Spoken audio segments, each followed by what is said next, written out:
Welcome everybody, Purpose Driven Podcast with Alex Cornwall. I'm excited to be here today. I'm with Brad Harker. Brad, we just met just a few months ago, right? Yeah. Well, thank you so much for being on the podcast. I'm really excited to have you here and to get to know you a little bit more. I'm excited, man. Thank you. And it's funny, let's see, where did we met? We were doing breath work, right? Yeah, that was the first time we met. Strange place to meet somebody. I had heard about you, from other people and stuff. So I was really excited to come to that breath work. And I want to talk about that too today, breath work and the importance of that. But tell us, who is Brad Harker? I mean, tell me a little bit about you. Okay. It's funny. I think I'm from Canada, the land of hockey and maple syrup, right? I love it. Born and raised in Canada, lived there till I was about 18. Really? And then always knew I was going to settle in the U.S. We had a cabin in Montana growing up. And so it was just a different feel, a different vibe. And it's not as cold here, obviously, as it is there. Oh, yeah.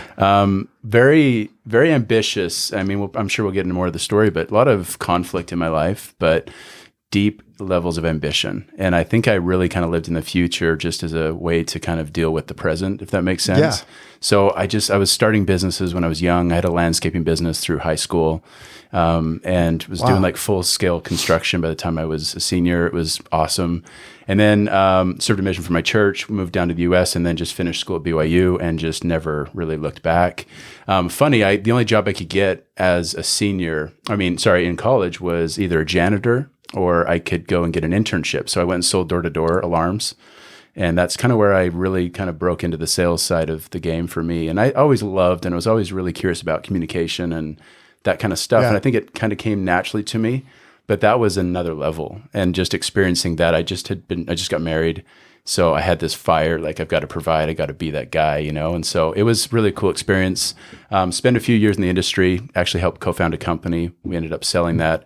And then I followed my grandfather's footsteps, which I always intended to do was in real estate and rode that into the toilet, like literally broke selling alarms for a company I used to own, just trying to keep food on the table. And then I ended up in St. George in 2009 when all the banks were being shut down. Real estate was just cooked. Oh, yeah. I was in real estate back then, too. Yeah. So there was a bank that had been shut down by the FDIC, and I was part of a group that acquired that bank. It was, that tranche of loans was about $1 billion. Yeah. And we, for the next 5 years, liquidated 6,000 properties as the market recovered, and it was the craziest experience. So I spent a few more years after that just doing some real estate development. And then I just took a year off and I just said, I miss people, I miss coaching, I miss interacting. And so I just took a year off. I wrote a book and I decided to launch my consulting business. That kind of spun me into a software company for about 5 years. And then after I left that, I've just been all in on coaching and kind of advising CEOs and growing businesses. And it's been just a rocket ship and it's been fun. That's awesome. So you've got, how old are you? 43. 43. And it sounds like you've been through everything. I've been through a lot, man. And 4 kids, four kids, married 21 years, almost 22. It's been a roller coaster. That's awesome. Well, take me back a little bit. You're an ambitious guy. That's the first thing I've known about you, like when I first met you and just listened to your story a little bit more when we went to lunch that one time. Where did that ambition and that drive come from? Was it from influences with your family? Like where did that purpose? That's why I love what I want to know your purpose. Where did that come from? I love it. So I hate networking events because it's just like, hi, I'm Brad. What's your name? Yeah. I want to get deep. So it's a good question. My dad grew up, I think, in his words, he grew up poor. Okay. And he had this mentor in his life that was a dentist and just taught my dad that he could break the mold and do whatever he wanted to do. And so my dad had some really cool stories, but I think my dad infused a lot of that motivation into me, that ability to work hard. And I just saw my dad hustling and I saw my dad grinding, and he had a different grit about him because he was coming from nothing. And I think that really rubbed off on me. So he's a dentist. Did you mention that? Yeah. So, and he recently, about 5 years ago, he sold his practice, but he still does it. And my dad today probably would say I should have been a contractor, but I knew that this was a path to break the mold. Yeah. And it's been great. And my dad's just like all of us. He's hard on himself, but he crushes it and he does great. And so I think that fueled a lot. Like I remember finding this book called TNT on his bookshelf, and I don't even remember what it's about, but I remember reading that and thinking like, this is so much cooler than the Hardy Boys or whatever else I was reading. And I never really got into books. I just got into that kind of content. Because for me, in kind of in tandem with that, I was going through some serious crap as a kid. Like I had some pretty heavy trauma that I was going through.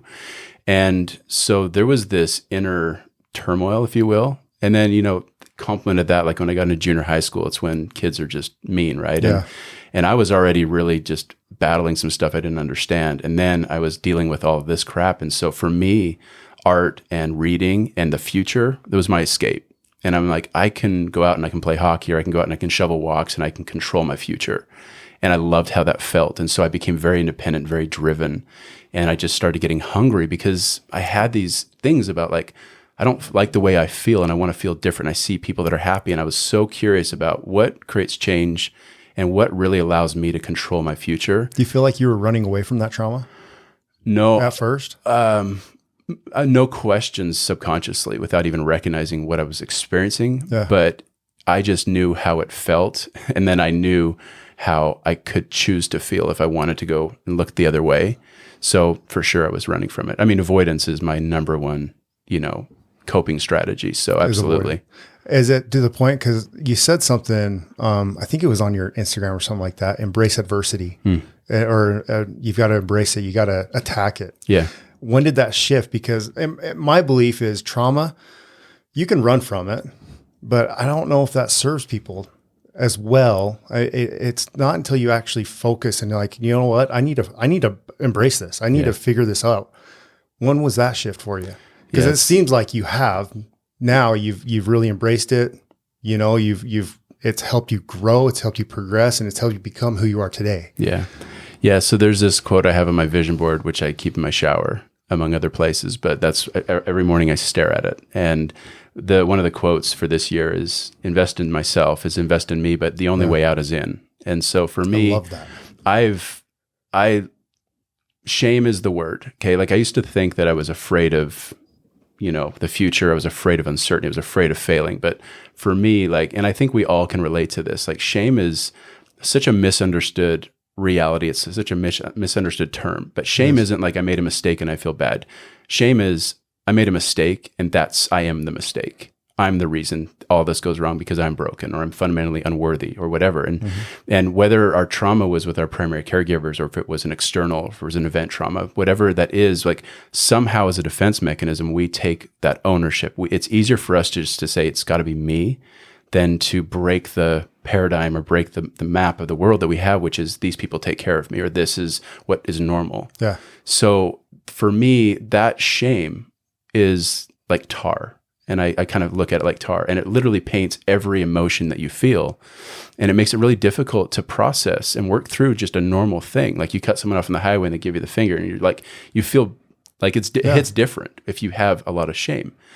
And a lot of my clients that I work with, like that's the operative thing. And so for me, I went through most of my career. Honestly, I would say it's really been the last few years and that I've really been able to look at adversity different. And it's been stages. Like I remember getting fired from a job when I was in my 20s, and I thought I was done. I was like devastated.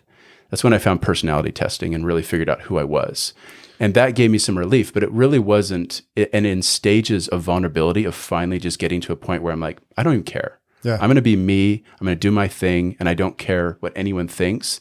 So I guess there wasn't really one moment. There's just been a lot of gradual progressions, and it's a function of looking in to get out and then putting yourself out there. It reminds me, honestly, I've had that same experience just this past year of, when you ask somebody like, who are you? What's the first thing they say? Well, I'm a father. I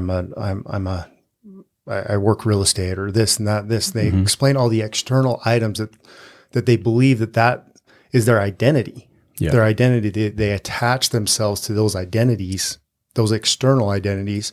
I love what you're saying. It's when you look in, because you're not a father. You are, but that's an external item. Yeah. Who are you inside? Yeah. Like, I am passionate. I am love. I am hopeful. I am driven. I am courage. That's your true identity. Yeah. And I think people miss that. Yeah. Wouldn't you agree? I absolutely agree. And it's not normal for people. It doesn't feel normal to say that, but that's really what people want to know. Exactly. So instead of asking, tell me a little bit about you, or who are you? Like, switch it around. Like, who is Brad Harker? Yeah. So in that You know lens, what I'm saying? yeah, like in that lens, I'm a resilient fighter and I'm a passionate creator. Like I love nothing. Like my greatest passion is to sit down with a problem or with a person or with a business and to really unpack like what are the roadblocks? What's holding this back? What's the potential of this thing? And how do we unwrap and unwind that thing so that it can really soar? And how often is it that it really has nothing to do with the business or the opportunity, but it has everything to do with the person? It's all people. It's what's going on in here. Yeah. Right? Yeah. So how do you help people break through that? Well, I think from a business, just to kind of highlight your point, I used to think that I go in there and map their process in the sales journey, right? Yeah. And I realized that the only reason we do that is that we can effectively understand what is the story that we tell to the customer and how do we best apply and put the people into the business, right? And allow everyone to maximize their potential. But with a person, the way that I do it, I kind of look at what I do with my clients is climbing Everest, and everyone starts at base camp. Mm-hmm. And at base camp, you look up there and you're like, holy crap, like, what am I about to do, right? And you think about, what's it going to be like to be at the top of that place? And if you think about any big agenda or initiative you've done, like you had that moment. Yeah. But then you have to sit there and think like, who am I and why am I even here? Right? Am I just climbing this because I want to get to the top, or do I love climbing and this just represents the pinnacle of what I want to accomplish in my life? Yeah. So for me, I think where I start is really identifying who are you and what is your direction? How well do you know yourself, and how well have you really unpacked what you think you know about yourself to really connect with that authentic version of you? Mm-hmm. And if you know that, what is the optimal path for you? And are you aligned with the right thing that you should do? The question is this: if you could do anything and you knew you wouldn't fail, what would you do? Yeah. I love that question because it gets somebody thinking. That is an amazing question. Like, what would I do? You got me thinking. Okay. What would I do? So what would you do? If you could do anything and you knew it would work, you knew it wouldn't fail, what would you do? I would kind of go the same journey you are.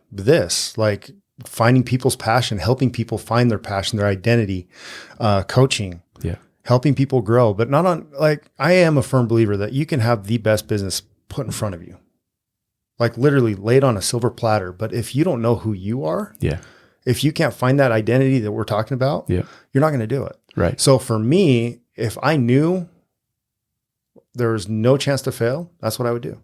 Yeah. I would serve. Right. And then you say, then the question becomes, are you doing that today? Yes. Okay, great. If most people say no. And then you'd say, well, is what you're doing the most efficient path to align with that direction? And I would have to say no on that because I'm still trying to figure it out. Right. And to just be vulnerable with you, it's like, it's more of I know what I want to do, but is the path that I'm doing it the right path? Sure. Does that make sense? But are you aware of a better path? No, that's why I continue on the path I am. There you go. So no one's ever has arrived. We're always progressing. There's no such thing as a destination. Correct. That's one of my favorite sayings. And I hold firm to that. Like, I heard it said once, you gotta marry the process and date the results. Okay. I love that. You know what I'm saying? Yeah. I mean, in a relationship, really think about it. When you're dating your wife, when you're truly married to your spouse or your partner and you're in it, how fun are those dates? Right. That result's amazing. Yep.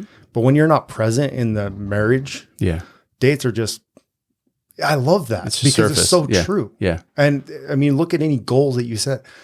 The goal is a byproduct. It's rarely satisfying when you actually achieve it. And then after that, you eventually come back to, okay, well, what's next? Exactly. Right. So no, most people can't say that. Most people aren't really aligned with that path. And so then that's the question is, if you don't feel like I know what I should be doing and I'm not doing it, that's the first moment of saying, well, you're out of alignment and it's not going to work out. So how do we make that shift? But in your case, you are. And so then the question becomes, you're on the right path and you're aligning your vision with where you're going. So are you fully utilizing the gifts and the skills that you were born with and that you've acquired in your life to maximize the success of that journey? Huh. And then you say, and am I aligning, is the direction that I'm taking really the most efficient path to maximize and to step further into that? Not knowing exactly what the destination looks like, but just knowing that every day I wake up, it's like The Big Leap by Gay Hendricks. It's a great book. Are you in your zone of genius every day? Like this podcast for both of us is going to go by in about like 5 minutes. Yeah. because we're both in our zone. We love what we're doing. This isn't about anything but just being present in the moment and connecting on passionate topics. Exactly. If you don't feel that sense of genius and zone of just like flow in what you do every day, there's a really good chance there's an alternate version of what you could be doing that would be even more productive and more powerful. I think if you aren't in that flow to add to that, I know personally in my life that's when you start feeling the burnout. That's when you start feeling the, what you were talking about, like the anxiety, like, what am I doing? You know what I'm saying? Yep. When you're not in that flow. Wouldn't you agree? Yeah, 100%. And it's funny because it is always a work in progress. Yeah. You're always having to redirect. And in my life, I know that's what it is. Redirect. Wait, I got to shift here. Yep. Wait, you're not doing what you're supposed to be doing. You know what I'm saying? 100%. So what do you do? I mean, I love it that you said you got your vision board plastered everywhere, even in your shower. Oh yeah. It's the best place. Why? Because I have like places that I go, things I can do that I know get me into the present, like out of my parts, out of my modes, and into just core self, like the optimal version of Brad. Yeah. And standing in the shower and getting into that meditative state, like I just go into the zone there. And so I realized that this is the most creative space that I have. And so I wanted to anchor that creative space and kick it off with just a reminder of what I'm going for. And driving is another one for me. Walking is another one for me. So the more time I can spend connected with my higher self and just being present, the more productive I am. And so I like to make sure that I feel and make sure that I'm seeing what I'm going after in those moments. Yeah. And the shower is a great place. Well, let's talk a little bit. Because I've done some breathwork classes. Yeah. I've done one with you. Yeah. I can't wait to go back and do more. For anybody out there that really wants to find themselves, I highly recommend breathwork. And at first I was always like, I'm a guy. Most people don't talk. Guys are like, no, breath work, meditation, no. But truly, it's changed my life. Yeah. It's helped me connect and embrace the trauma that I've had in my life. It's helped me forgive myself for things I've done in my past, because I think that's who you need to forgive first and foremost. Yeah. And it's all through breath work. Talk to me a little bit about, why is breath work important to you? And why is it? Yeah. Love that question. Well, and that really is kind of the third thing that I would tackle with my clients. And we already kind of talked about this, but like, I think we all overlook the adversity in our lives, but it's such a powerful part of our story. And it's such a powerful component to the passion that drives what we do. Like the empathy that I feel and the desire to help people is deeply rooted in the pain that I've experienced in my life. Yeah. So you can't look past that. You've got to embrace that. And that really helps you find your value and the greatest offering. And so for me, I've been on a pretty significant healing journey, and I tried along the way, but I did no work, no therapy for the trauma that I experienced until I was in my late 20s. And then I really kind of quickly left because it didn't feel good. And I would rather spiral out of control and sabotage my businesses than go through that experience, like deep levels of shame, right? And so it's scary. It is. It's hard. Yeah, for sure. It's like, amen. I've been there. And anyone listening, I think we all have that. Yeah. Like it's not this thing that, anyways, we all have that. And so for me, I had done a lot of work, and I had a good friend that invited me to this men's retreat over just a weekend. And I really didn't have any concept of what we're doing, but I was down to try. And so I went and I just had this amazing experience where you walk in and you see these 20 guys and you're immediately like, okay, who are these guys? I'm naturally feeling intimidated. Like, these guys must all be really successful. Of course I must be the black sheep schlep in the group here. Yeah. And it was amazing just to have that experience. I knew none of them, and to just connect as fast as we did and to talk through stuff and be vulnerable with that. And the next morning, there was this guy named Louis Hammer came and he did a breathwork session. And I had no concept of meditation at this stage in my life, breathing, anything like that. And so anyways, he just led us through this 30-minute, and it's probably more akin to like rebirth as opposed to holotropic breath work.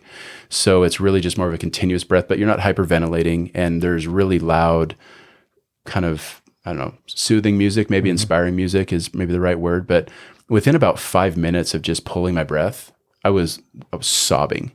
And I was like, what is happening to me? Like, what is this? What is going on? And for about 30 minutes, you pull your breath. And I went through all of these phases. What do you mean pull, for the audience? Like, so you would so you lay down, you've got a sleeping mask on, you've got a blanket over top of you. You are literally like, it sounds like you're in the middle of a concert. Like it's so loud. Yeah. And you breathe like this, like,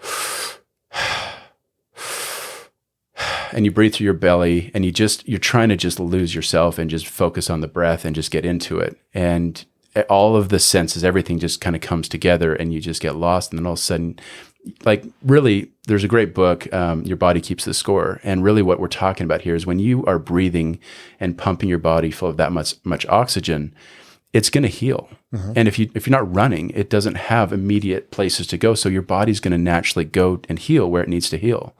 And in a lot of cases, that releases emotion because you're changing the pH of your blood, you're oxygenating your blood, and you're driving energy throughout your entire body. Yeah. And so your hands kind of go into this tetany and all kinds of things happen, but a lot of people experience really incredible emotions.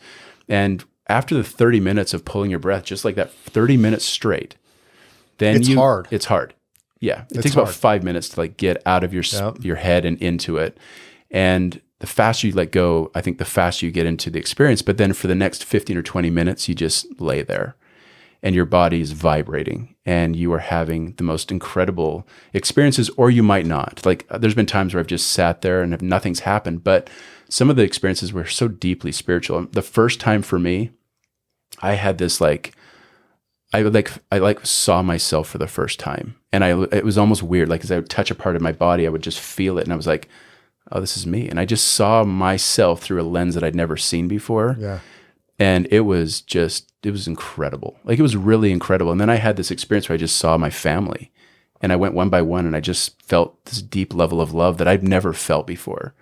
Like one of the biggest byproducts of certain types of trauma is it really messes with your ability to perceive emotions. So trust is usually affected, and your heart and your mind are really hindered. Mm-hmm. And this was an experience for me to really break through some of that. Despite all the therapy and the work I'd done, EMDR, you name it, this was the first time that I think I was able to kind of break down those walls and feel love, deep love. Yeah. And it was incredible. Self-love, right? Yeah. And that was foreign. Well, I think it's foreign for a lot of people. Yeah. And I think for me, the times that I've done breath work as well, the times that I go expecting something, right, I don't get anything. Mm-hmm. It's those times where I guarantee it, when that first time you didn't know what you didn't know. Right. That was a blessing to you. Yeah. To experience what you did. Yeah. And that's one thing that I know is like when you're doing these breathwork class, go with no expectation. Just go with an open mind, open heart, and just be present. Yeah. And it will change your life. I love it that you do those. It's something that, whether you believe in God, I mean, there's so many personally believe in God. Yeah. I think it is the way to connect spiritually with him. And that's one thing that we all have in common. Yeah. We all breathe the same air. Amen. Well, and Louis talks about that, like the way he taught me, and he's kind of become a mentor as I'm really kind of stepping into leading leading breathwork sessions as well. But it's like breath in Greek is or spirit in Greek is breath. Like that's the link. And so as you breathe, you're really connecting with spirit, and however you revere as the creator or as the higher power. I get like with you, I'm God, and I believe that is one of the ways to deeply connect to God. And as you open that up and you get into that self and you kind of let all the world go away. Like I learned hypnosis when I was in college because I was completely bored with the classes I was taking. And that was one of the ways that I realized that you could quickly just kind of like get down into deep levels of like theta, brainwaves, and really get into a place of self and make some rapid changes and exciting clarity. And this was one of those for me where I was like, holy, like this is amazing. Let's talk about that hypnosis. Okay. I want to get into that. Yeah. You were just bored in college and decided I'm going to learn how to hypnotize people. I'll never forget the day there's this guy and we're talking about eating habits. And this guy's like, well, I've really tried to eat more peas and carrots in my life. And he was just trying to impress, I don't know. And I'm like, this is stupid. I mean, honestly, it just wasn't my jam. And I was not built for school. I'm built for getting out there and just learning. Oh, I'm the same way. Yeah. It took me 8 years to get a 2-year degree. Okay. Yeah. I'm the same way. Yeah. Yeah. What is that? Tommy boy. A lot of people go to college for 10 years. Called doctors. Yeah. So anyway, so I was just in the library and I'm like, I've been to a couple of hypnosis shows and I just found a book. I don't even know how I stumbled across, but I'm like, so I grabbed the book and I just start pouring through it. And I hadn't studied that hard ever. And I was like, this is crazy. So go home to my apartment, have some friends over, and we put this group on the couch. And I'm like, okay, I do the thing like it's getting cold. And this one girl, she started like shivering, right? And I'm like, okay, this is working. Like, wait, what? And then I told her that I said, when I woke her up, and then I said, when I snap my fingers, the carpet is going to be like molten lava. And I didn't think through this at all. And so I snapped my fingers, and she lost it. Like, she lost it. So she ran, she was looking for the room. She jumped on the bed. She hid in one of my duffel bags that was underneath my bed and was literally like trying to escape the lava. And to this day, I hope that I hope that it faded out and everything, but my mind was blown because I just realized how much I just changed a reality for somebody. Yeah.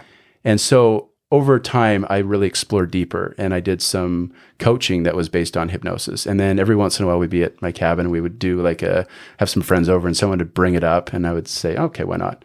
And make some friends dance like MC Hammer or whatever. And it's just always the most, it's interesting, but at the same time, when you actually approach it from more of a therapeutic or a growth standpoint, it's incredible. Similar concepts, though, to me, like is what breathwork does or what meditation does. Is we're letting the noise go, we're clearing out the filters, and we're getting to self, and we're opening up to the idea that we are creators. Yeah. And that's just what it is to me. What does that mean to you? Like, creators?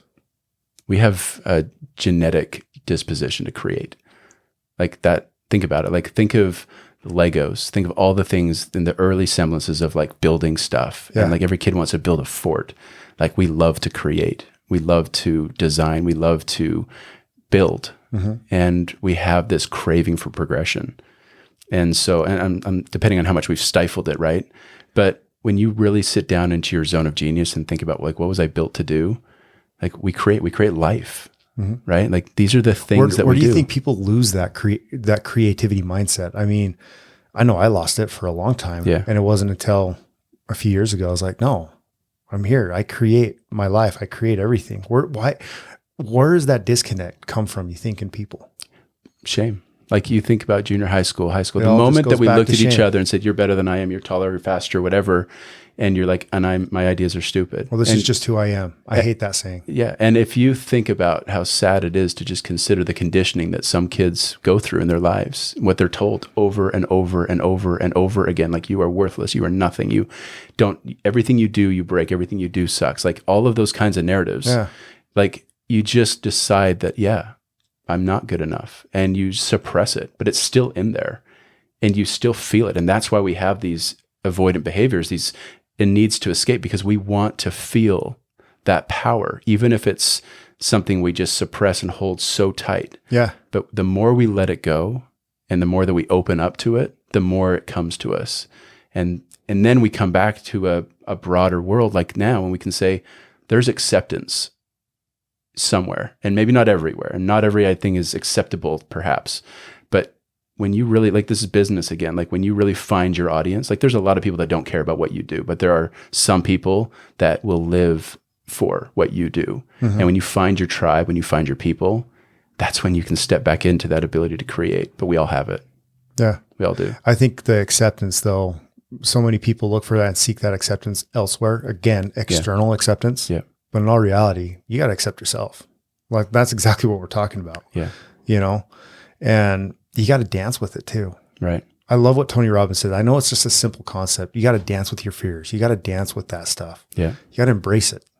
Embrace life, embrace creativity.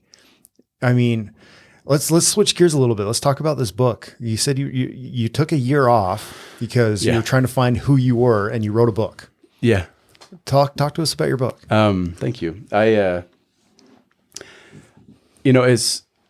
think I always wanted to. I ranked in the bottom quarter of all applicants to BYU for language arts. Okay. I would have been below that. So that's like, great. if there was more on status, that's where I was. Right.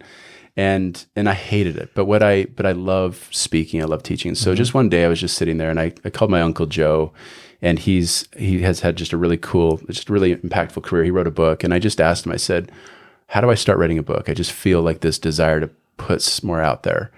And he just said, what's your platform? And at the time, I didn't really know. And I came up with the word influence because influence to me represented the ability to inspire others. Like I had really recognized a capacity in sales and an ability to communicate. And I had this drive and I was really connecting with purpose. And so I really anchored the book around those three things. Every great company, every great leader, they have a defining purpose. They have an ability to tell their story and inspire the people that they serve. And they have this ability to take incredible action or initiative to create the systems that allow it to reach its potential. Yeah. And then leadership really is the pinnacle of all of those three things in their purest form. But everybody has their own style and approach to influence. And I felt like that's me. That's my jam. And I called it influence. And I realized and so what I did is I really just sat down and I just started looking for all of the things. And really the book started when I was a teenager. And I was thinking about all the things I wish I knew and I didn't know and I wasn't learning in school. Yeah. And I was keeping these notes and it just evolved over a lot of, dictating notes to your phone while I'm driving, thinking about books I'd read, so many books, and it just started coming together. And my first editor was like, this is like a tomato garden overrun with weeds. And I said, thank you, you're fired. Like, we're not going to start like this. I mean, let's get past that, And so anyways, I found some amazing editors and we just kind of worked through it. And I actually rewrote a lot of it and came up with what it is now. And it is 33 chapters of really, these are the things, if I could go back in time if I'm stuck or I could go back in time, these are the things I wish I would have understood to really set my career and my life off on the right foot. So it's called The Laws of Influence and Proven Strategies for Launching Your Life and Your Career. And that's what it's about is these are the things you need to master. Like everybody's in sales. We're all in sales. Yep. Even if we don't have a product to sell for a commission, this is a sale. Yep. We're communicating. We're exchanging value. That's all selling is. Yep. And we're all entrepreneurs. And we all I look at my kids as little startups. They all have a unique purpose and a contribution to make to the world. My job is to help them validate, figure out who they are, step fully into it, and then go out and create. Help them find their own value. So we all are entrepreneurs. We're all in sales, and we all need to find purpose because that's our calling, and that's when we really figure out our greatest contribution. Yeah. And so for me, those are mindsets for life. And they just happen to fit in that book. So, yeah. I'm excited to read it. I need it. I'm going to go buy a copy. Where can they get it? So it's on Audible. Amazon. Yeah, it's on Audible. And then, of course, it's on my website as well. Okay. But the website and everything. Listen, I mean, I've got ADD. I'm the most creative, abstract person that there is. And so it's written that way. So it's not exhaustive. It's not long. It actually gets better the further you go into it. But my stories are very anecdotal. There's a lot of stories. It's an easy read. It's an enjoyable read. I'm excited to read it. So I'm excited. Well, what's the future for Brad Harker? Yeah, that's a loaded question. I mean, you're I know, but you've been talking this whole time about that's what drives you is getting your future, like always, going and progressing every single day. Well, what's that future look like for you? Well, the future for me is it's two pronged. I mean, to kind of continue along the thread of this conversation, it's getting out of my own way. I've been holding back. I've been playing small for so long. I've known what I've needed to do. Let's actually go down that. Okay. Because I honestly feel the same way. Yeah. I think a lot of people do. Yeah. Getting out of your own way. Expand on that. Okay. Well, if you think about, if I write a book, for example, like I'll give you a good example. I wrote the book and I have spent less than $100 marketing and advertising my book. And you have a book. Yeah. Okay. And it's sold in like 40 or 50 countries organically. Yeah. But I've never actually, I don't push the book. I rarely take it to speaking events because historically for me, it was this fear of, we talked about this at lunch that time, like imposter syndrome, right? Like, what if it sucks? What if it's not good? What if everybody's telling me it's a good book, but it's really not a good book? And what if all these people that have commented on it are just kind of just, lying to me? They're just being nice, and like, there's this inner fear that what if there's something actually wrong with me fundamentally, right? Yeah. And that's something that I think everybody carries to a level. Obviously I put a book out there, so I've worked through a lot of that, but I just never really pushed it out there. And I create these full on like training series, around different topics. I was teaching at the university here as an adjunct, and I was running these evening courses, and I was recording all of it. And I was doing nothing to produce the content. I was training to run a marathon, but I never ran a marathon. Like I had this thing, it was just that last step of vulnerability was the scary spot. Yeah. Where this is where I really figure out if I'm good enough or not. And that's where most people stop, is right before they push through and get super vulnerable. And they don't realize that when they break through and they get some resistance, it still doesn't matter. It still means, here's how I polish it or refine it to get better, but it didn't mean I failed. Yeah. So that's getting out of your way, is realizing and stepping into the person you are and what you know you're built to do and create, and just going for it without any hesitation or without any reservation. I think a lot of it comes down to that word vulnerability too. Yeah. Like when people start sensing vulnerability, they've always associated vulnerability with weakness. Yeah. Well, is it? No, it's power. It's the most courageous thing you can go through. That's your body, that's your mind, that's your soul telling you, no, it's time to change. Yeah. That feeling of vulnerability, no, it's time to go. It's time to take this leap. But how much and how often do people say, oh no, you're weak? You know what I'm saying? Yeah. And so like anybody with trauma is going to relate to this, but just the idea that someone understands, like I used to be afraid to ask a mentor for guidance because I didn't want the mentor to know that I needed that much help. Yeah. Because I thought I'd scare them away. And I was afraid to talk about what I'd experienced because I thought that it defined me in a negative way. And I'm like, oh, if they know that about me, then they're just, then I'm at that level. That's shame. Today, I have no problem. I'm happy to talk about what I've been through. Like I'm happy to talk about it because I'm surprised at how many other people have the same thing. And so it's a fundamental shift to what failure means or what our self-worth is. Like I love who I am. Yeah. And I haven't been able to say that for most of my life, but I can't love people unless I love me. And so you need that self-compassion to really get to a point where you can get outside of yourself. And then the most important thing, it's all about love. It's all about people, but it's like, I care about you and I want to help you. And so the things that I do are rooted in a drive and a desire to add value to your life. Yeah. And if you live through that lens, you become unapologetic, because when you know who you are and you know the value you bring and you care about the people that you serve, it's rooted in empathy and a desire to serve. And that's what people gravitate to, because it's like, I don't feel like he's pitching me something. I feel like he actually wants to help me. Yeah. And so that's sales. That's sales. I mean, totally is. Right there. That's business 101. Yeah. Right there. I hope people understand that. Yeah. That serve. Stop looking at people as a transaction. Stop looking at people as money. Just serve them. Right. But I think you hit an important point there. Is it starts with self-love. Yeah. You got to be selfish. Yeah. Before you become selfless. Just like on the airplane, man. Yeah. Put the oxygen mask on yourself first. And it's so true. How often do we, we don't take care of our value. We don't take care of us first. And it's not until you take care of yourself first that you can go out and actually serve others. Right. And I think that's the main out of all of this. It's you. Yeah. It's us. It's me, defining who I am ultimately. Right. So let's go back to that question about where's Brad going? Yeah. So I've, over the past, I spent about 5 years in software at a company here called Vasion. I was the VP of strategic growth, and I was really an entrepreneur in residence. And it was a lot of fun because it gave me the creative ability to step out of the company and advise organizations. Yeah.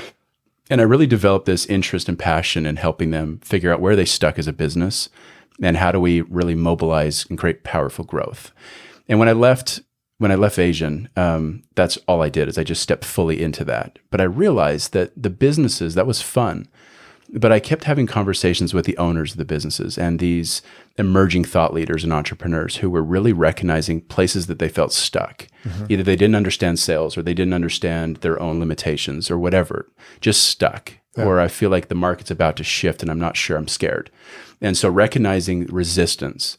And that's usually what every one of my clients says to me is I feel stuck. And so I've really shifted into, I advise just organizations and leaders, emerging thought leaders, entrepreneurs, CEOs of companies. And we just really I really focus on a 90-day transformation. And I love just the idea of saying, listen, this isn't a year-long engagement. Let's make things happen fast. And you need to have an intention. Like what's broken, what's not working, and what needs to happen. And then we get into the process of creating. And before we can do that, we usually find that there's a lot of stuff to unpack. And there's a lot of reasons that they're holding back. And I really become this therapist and this life coach and this accountability partner really roped into one. And I shift gears like really fast and I get up to speed really fast. But we really sit down and say, let's break this down. Let's figure out where do we need to heal so that we can be present. And then how do we align with the ultimate version of you? And then how do we create and how do we make that happen? And it gets just like anything, it gets harder before it gets better, but it's absolutely incredible.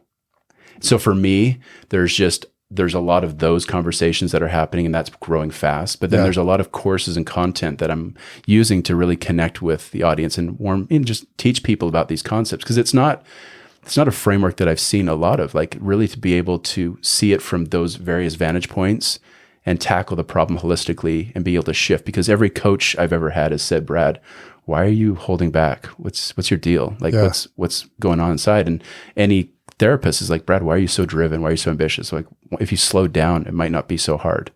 And they don't understand me.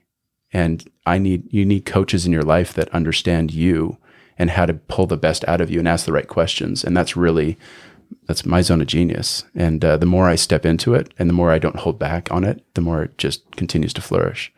And it's going to continue to flourish over and over and over. It's beautiful. I love it that you've got a coach that has coaches. Yeah. You should be mentoring and being mentored at all times in your life. Amen. I wouldn't be sitting here today without coaches and mentors in my life. Yeah. I often learn more from my coaching sessions with my clients. I'm kind of being a hypocrite right now because I'm not doing this very well. It's a good reinforcement for me sometimes. So that's why I love coaching too. Yeah. It's like, it's a reminder for myself. A lot of the stuff that I talk about, a lot of stuff that I bring up in my set are stuff that I'm currently working on. I struggle with. Yeah. I'm not perfect. And I love that nobody is. Right. And I think that's what makes you a good coach is because you do put yourself out there going, hey, I need help with this too. Let's work on this together. We're teaming up. Yeah. We're accountability together. It's the best accountability I think I've ever gotten is actually coaching. Yeah. I love it. Yeah. Louis asked me, he was in town last week and he asked me, he goes, why do people hire you? And it's one of these kinds of questions. And I had thought about it for a minute. I said, well, I think the first one is I've spent so much time understanding personality and people and just human nature that I can really connect deeply with people. And people feel like they're seen, right? Yeah. And people want to feel like they want to know that someone not only has the template, the roadmap for them, but they want to make sure that it adapts to who they're. Like if you're climbing Everest, to go back where we started, like what's your goal? Like what's the journey you want to go on? Do you want sightseeing or do you want to just get to the top, right? Do you want to have like death-defying experiences or do you want to play it safe, right? Yeah. So, knowing you. And the other one is like my clients, when they're with me, there's so much love and there's so much just connection, but like they know that they're the most important person in that room. I'm not going to push my ideas on them. I'm going to ask them questions. I'm going to help them because they already know the answers. They know what they need to do. They just need a guide to help them unlock it and then give them the tools to step fully into it. And that's my job. But it's rooted in a desire to help. I'm not trying to build a business. It's the opposite, right? The business is a byproduct of the value that I create because I friggin' love what I do. Yeah. You don't work, you don't get paid for the time you put in. You get paid for the value you bring. Yeah. And it is a byproduct. Yeah. I'm a firm believer in that. Yeah. That's awesome, Brad. Well, honestly, thank you for this conversation. Yeah. Thank you for all of this. Where can people find you? It's a good question. I'm getting a lot more active on social media, just sharing a lot more videos and stuff. And it's good. Follow him. Well, it's really good. I've got a good guy on my team that does that makes it look good. But bradharker.com is my website, and everything can link, all the courses and all the products you can link from there. The book's on there as well. So bradharker.com, or just find me on social. And the breathwork classes, if you're in Southern Utah, talk about the breathwork classes that you're doing. Yeah. So about once a month, Louis comes down and we're just kind of going through this kind of experience where he's really kind of coaching me to get to that level. There's really not certification for this. Like it's just breathing. But there's clearly like being trauma informed and being able to understand like what to have, if someone really has a difficult experience, that's important. And so that I'm mindful of that. And so anyways, every month Louis comes down and we do them together, and that's great for people that are just trying to get new to it. And then I'm hosting other sessions that are just, for experienced people that just want to have a place to come and connect and can't do it at home. So, all that again is on the website. Okay. So Wonderful. Well, thank you, Brad. Alex, this has been an honor. I appreciate you taking time. Thank you so much. It's all about the questions you ask. So this has been a great discussion. Thank you. It's been really fun. So guys, thank you for joining in. Check back in a couple weeks. Every 2 weeks, we're going to be having some new guests on the podcast, Purpose Driven Podcast. Thank you guys so much for your support and everything. I appreciate everything. Thank you, Brad. See you. Bye.